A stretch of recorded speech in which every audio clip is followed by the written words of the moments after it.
Good evening and a warm welcome to Tuesday's edition of Prime TV News Live with me, Lahiru Waduge. This is your headlines tonight.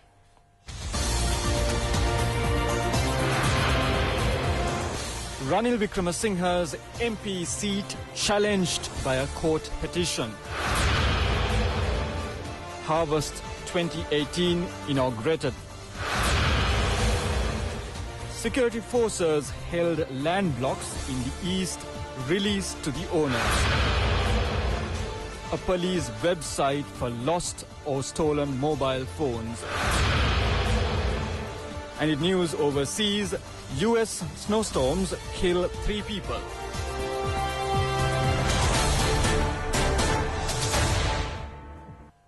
Starting off with news at home with our top story tonight, a petition has been filed before the Court of Appeal requesting to issue a writ against Ranil Wickremesinghe functioning as a parliamentarian.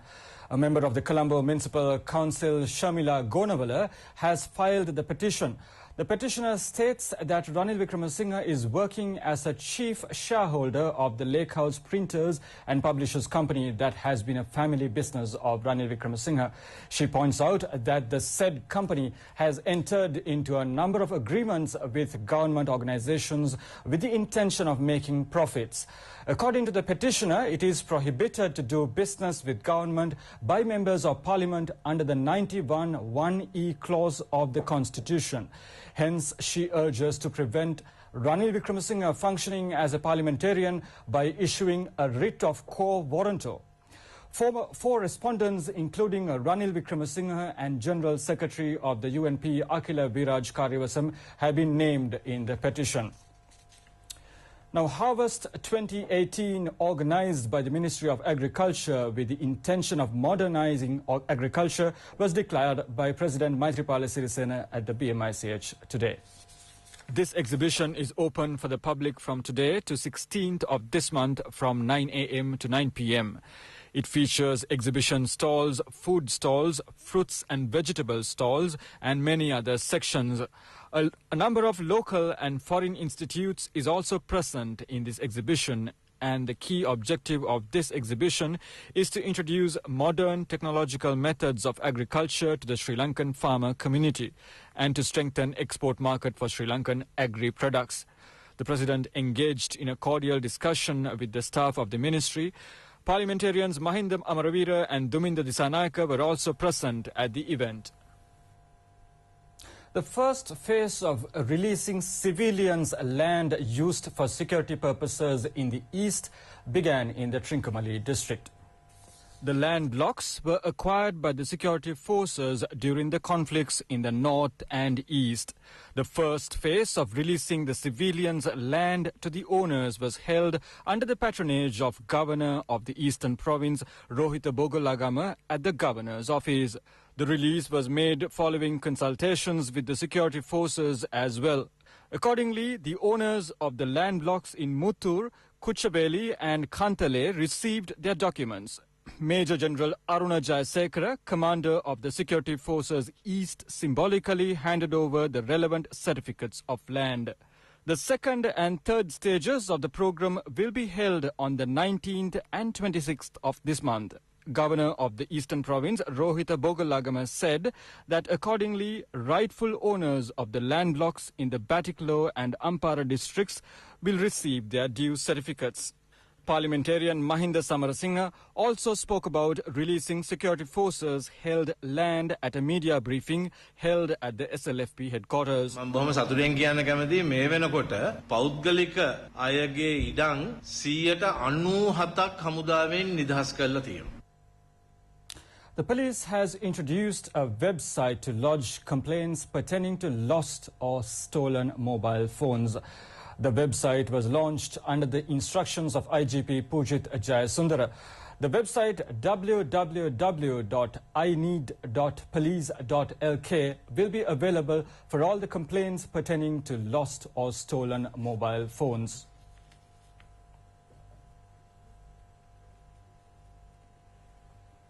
Latest from the courts now, former DIG Nalaka De Silva was re-remanded today.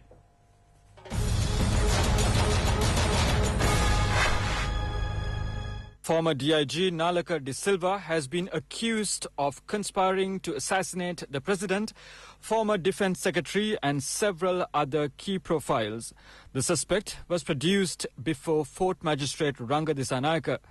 The magistrate ordered to re-remand both Nalaka De Silva and suspected Indian national who has been arrested linked with the case. The magistrate ordered the CID to be present before the court on the next day of hearing. Meanwhile, the Colombo High Court has decided to hear the case against parliamentarian Hirunika Premachandra in connection with abducting a youth at Dematagoda. The case will be taken up on the 12th and 13th of March next year. Hirunika Premachandra has been accused of abducting a youth at Dematagoda and assaulted by a group of individuals arrived by a defender. The court ordered to issue notices to the 2nd to 7th of witnesses of the case to appear on the next day. The 7 other defendants who are connected with the incident were released on a suspended prison sentence by the court. They were also ordered to pay compensation to the victim. Meanwhile, the Colombo High Court today ordered to take up the case on misappropriating a fund to the tune of 200 million rupees that was allocated to a governmental organization called RADA by the Treasury on the 11th of January. Parliamentarian Patali Champika Ranamaka's private secretary, Dayananda Pereira, was ordered to appear before the court on the 11th. Chanuka Ratwate and 6 other suspects who were arrested on the charges of running a company named Entrust Securities PLC without due permission from the Sri Lanka Central Bank were granted bail. They were granted bail under 50,000 rupee financial surety and 500,000 rupee personal bond.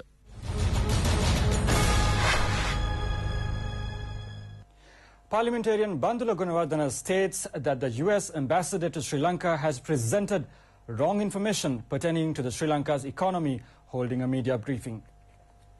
The parliamentarian made the comment at a press conference held in Colombo today. Bandula Gunawardena urged the ambassador to meet the governor of the central bank and obtain exact information about the country's economy. He pointed out that the economic crisis in the island nation unfolded following the central bank scam of the Good Governance administration. Her claim that Sri Lanka's economy was devastated after Mahinda Rajapaksa's ascendance to power was refuted by the parliamentarian. MP Anura Priyadarshini Yapa said that the statement made by Dr. Harsha De Silva that Sri Lanka cannot borrow foreign loans without a cabinet approval is false.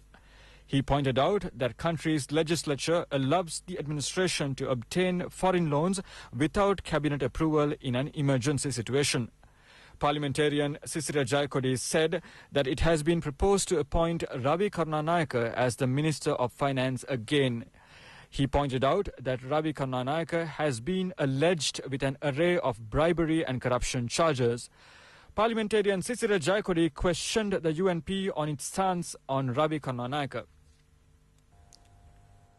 The Police Special Investigation Unit has commenced a special investigation under the directions of the IGP regarding a statement made by Saman Ratnapriya. General Secretary of the Pivituru Hela Urumea, Upul Nishanta, has lodged a complaint against Saman Ratnapriya. In his complaint, Upul Nishanta has alleged that Saman Ratnapriya has made a statement that leads to an internal conflict in the country and denting national security. Accordingly, the Special Investigation Unit of Police has recorded a detailed statement from the General Secretary of the Pivituru Hela Urumea. The police has reported to the Colombo Magistrates Court about the complaint under the Civil and Political Rights Covenant and the Penal Code. Police Media Spokesman Office stated that the court has issued an order to obtain unedited footage of the media briefing held by Saman Ratnapriya. Meanwhile, in other news, former Central Bank Governor Ajit Niwad Cabral says the former government has destroyed the country's economy. The former Central Bank Governor was speaking at a media briefing held in Colombo. He observed that Sri Lanka had $8 billion in its foreign reserves by the end of year 2014. Ajit Niwad Cabral further said that during last 4 years, the foreign reserves have been depleted under the bad administration and country's debt burden has risen to $12 trillion from $7 trillion. Moving on, Vavuniya police has apprehended 4 individuals over forging fake driving licenses. The suspects were arrested based on a tip-off received by the motor vehicle inspectors and the Vavuniya police officers. Allegedly, the culprits have used a fake seal of the Vavuniya motor vehicle inspector to forge temporary licenses and sold them for prices of 15,000 to 18,000 rupees. The arrestees are residents of Kilinochi, Padaviya, Galgamua and Vavuniya. They will be produced before the Vavuniya Magistrates Court. Further investigations are being carried out to apprehend the other suspects in connection of the incident. Now, 3 suspects have been arrested for impersonating at the GCE O-level examination. The suspects were arrested at the examination centres in Tihagoda, Tanamalvila and Kalmune. It is reported that an impersonator had sat for the GCE O-level examination at the Puhulwell area in Tihagoda for the mathematics paper. The arrest was made following a complaint made to the Tihagoda police station. The impersonator is a resident of Karatota. The suspect is scheduled to be produced before the Matara magistrate. Meanwhile, another suspect was arrested at an examination centre at Bodagama, Tanamalvila. The suspect is a resident of the Veeravila area. The 3rd impersonator was arrested from an examination centre at the Saindar Mardu area in the Kalmune police division. He had also impersonated for another student for the mathematics paper. The arrest was made following a complaint made by the investigators to police. The suspect is slated to be produced before the Kalmune magistrate. Finally, on the local scene now, 4 people, including a woman, have been apprehended in connection with assassinating a member of the Hakmana Pradesh Sabha. The member of the Pradesh Sabha had been killed by attacking a sharp object and a firearm at the Kabalia Polo area in Hakmana on the 4th of last month. The Matara Police Division initiated an investigation in regard to the incident. The sleuths have been able to arrest 4 suspects and 2 motorbikes that had been used to commit the murder. The culprits will be produced before the magistrate of Dayandara. Well, that's it for today from the Prime TV News Desk, but you can log on to www.itnnews.lk for more information until we return tomorrow. Thanks for watching. Have a good night.